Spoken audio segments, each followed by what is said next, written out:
Hi mga moms! For today's mini vlog, dahil nga malapit na ang birthday ni Milan, heto ang mga ganap sa ginawa naming DIY birthday photoshoot para sa kanya.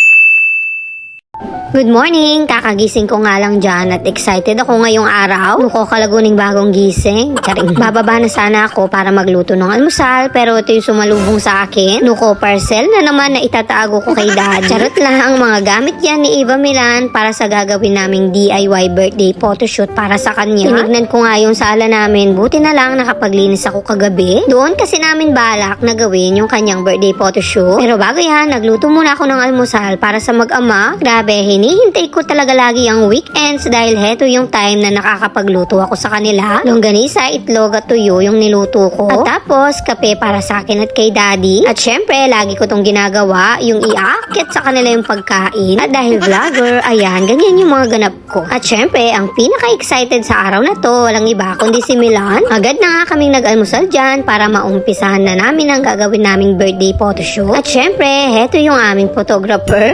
Alam na alam ko talaga kung paano inisin si Sir. Nikityo, kapogi ng Sir Principal, ne? Charing. At heto na nga, in-unbox na namin itong mga in-order ko na gagamitin namin sa birthday photoshoot. Alam naman natin na super uso si Kuromi ngayon. Sa Shopee ko lang in-order ang mga to, buti na lang agad dumating. Puro mga balloons at letters lang din itong in-order ko at hetong puro Kuromi na gamit at costume niya. Hindi ko alam, pero talagang sobrang gusto ni Milan hetong si Kuromi. Grabe, halos lahat ng gamit ni Milan ay puro Kuromi na. Nuko, kulang na, mugawa na naking Kuromi. At sa mga oras na yan, pine-prepare ko na itong mga gamit. Sa mga magtatanong, ilalagay ko yung link sa comment. At bumaba na nga ako dito sa may sala para ayusin ito. Dapat talaga, i-schedule ko si Milan sa studio, pero nung nagtanong ako, wala daw silang background na Kuromi. Since kaya ko naman at kaya naman ni daddy na gawin, ayan, nag-DIY photoshoot na lang kami. At pagkatapos, ayan na ang magandang Kuromi. Nuko, from head to toe, puro Kuromi ang batang yan. Sobrang kilig nga niya dyan nung nakita niya yung mukha niya sa salamin. Yung suot ni Milan dyan, actually, skirt yan, pero tinaas ko lang at tinakpan ng ribbon na Kuromi. Pagkatapos, meron din siyang pakpak na kapag sinuot ko, ako ay magmumukhang manananggal. Charing. Meron daw talaga si Kuromi na ganyan. Anyway, pasensya na sa aking boses. Ganyan talaga, lumala lang dahil tinatrangkaso na naman ng mom. Nuko, pangit na nga yung boses ko, may tsura pa lalo. At sa mga oras na yan, heto na si daddy, pinipicturean na si Eva Milan. At syempre, dahil bago itong aking camera, heto na yung ginamit namin. Talagang game na game naman si Milan sa pagpapapicture. At syempre, hindi mawawala ang supportive na tatay at supportive na nanay. Nuko, pwede na pala kaming magtalakad ng studio. Ever since, magaling talagang magpicture si daddy. Pati nga sa mga travels namin, siya talaga yung mas magaling sa akin na magpicture. Kita nyo naman kung gaano siya ka-hands-on sa pagpipicture. Tuwang-tuwa naman kami dahil game na game si Milan. Hindi siya nag-visit. Kasi nga, super love niya si Kuromi. At syempre, bilang mommy, gagawin ng lahat para mas maganda ang video at picture ng anak. At syempre, ang tatay na magaling mag-picture. At last year naman, nagganito si Milan pero yung peg niya is Audrey Hepburn.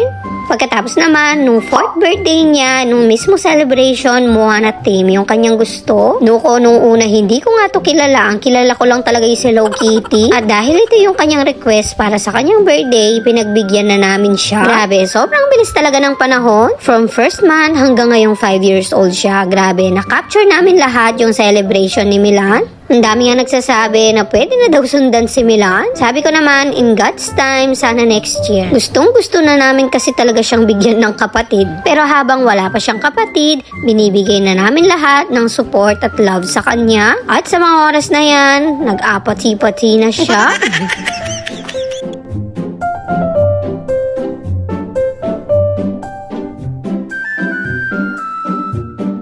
Grabe, big girl na yung dating nasa tiyan ko lang. Ang laki-laki na ng bibi ko, kamukhang kamukha pa ng tatay. At meron nga ding nag-mention, merong kamukha si Milan. Opo, pinaglihi ko si Milan dun sa anak ni Marian Rivera. Sobrang love na love kong nakikita si BBC noon, kaya naman ayan, napaglihian ko siya. Pero talaga namang Xerox na Xerox copy siya ng tatay niya. Ganun yata talaga kapag baby girl, kamukhang kamukha ang daddy. At heto na nga ang iilang shots ni Milan.